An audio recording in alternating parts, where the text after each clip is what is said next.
حدیث پاک میں آتا ہے جو یہ 5 کام جمعے والے دن کر لے تو اس کی جنت واجب ہو جاتی ہے اس پر. اب دیکھیں نا جنت واجب ہو جانے والا عمل ہے تو زندگی میں کبھی ایک بار تو کریں. اس میں کیا ہے کہ جمعے کے دن روزہ رکھے, جمعہ پڑھے, کسی مریض کی عیادت کرے. یہ 3 کام تو ہم کر سکتے ہیں. کل روزہ سب نے رکھا ہوگا, جمعہ پڑھیں گے, مریض خاندان میں کوئی نہ کوئی مل جاتا ہے, ہو سکتا ہے مسجد میں مل جائے. 2 کام ہے, نکاح میں شرکت کرے اور جنازے میں شرکت کرے. اس کے ساتھ ایک چھوٹا سا میں شاید چہروں پہ مسکراہٹ بھی آئے گی اور بندہ چاہے تو نیکی کیسے ہو جاتی ہے. اچھا مجھے چونکہ کل یہ 4 کام میسر ہیں, نکاح میں نے پڑھانا ہے فیضان مدینہ میں, تو اب میں صرف اب اللہ خیر کرے جنازہ مل جائے گا تو.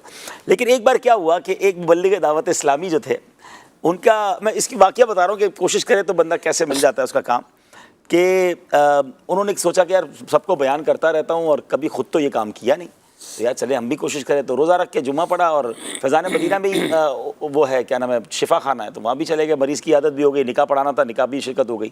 اب انہوں نے کئی دوستوں کو میسج کیا کہ یار کہیں سے کوئی جنازے کی اطلاع ہو تو مجھے بتائیں. ویسے نارملی میسج آ رہے ہوتے ہیں. تو 4:45 بجے یا 4:50 پہ ان کو میسج آتا ہے کہ بھئی فیضان مدینہ کے قریب تھے وہ, کہ خارا در کے قریب ایک جگہ ہے اور وہاں عصر کے بعد جنازہ ہے.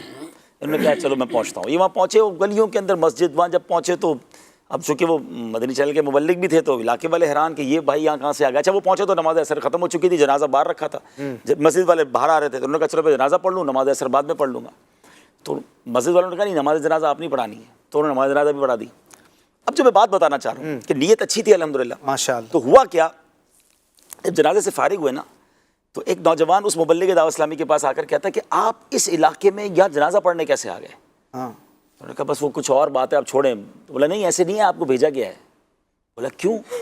کہہ رہا ہے یہ میری نانی کا یا پتہ نہیں پھوپھی کا بتایا, ان کا جنازہ تھا اور یہ دن میں 15-16 گھنٹے مدنی چینل دیکھتی تھی اور ان کی یہ وصیت تھی کہ میرا جنازہ مدنی چینل والے پڑھائیں گے. اللہ یہ آپ کیسے آئے ہیں, کہاں سے آئے ہیں؟ تو وہ مبلغ بھی حیران, وہ بھی حیران. بہرحال اللہ کے راز ہوتے ہیں, پتہ نہیں کس کو کہاں کیسے بھیج دیا جاتا ہے. لیکن میں یہ کہنا چاہ رہا ہوں کہ اس طرح کی, جیسے ہم صحابہ میں بھی سنتے ہیں نا کہ نیکیوں کا موقع ڈھونڈتے تھے, لیکن بہرحال اللہ پاک سب کو خیر سے رکھے. ہم جنازہ کی تمنا نہیں کر رہے, لیکن جنازے آلریڈی ہوتے ہیں.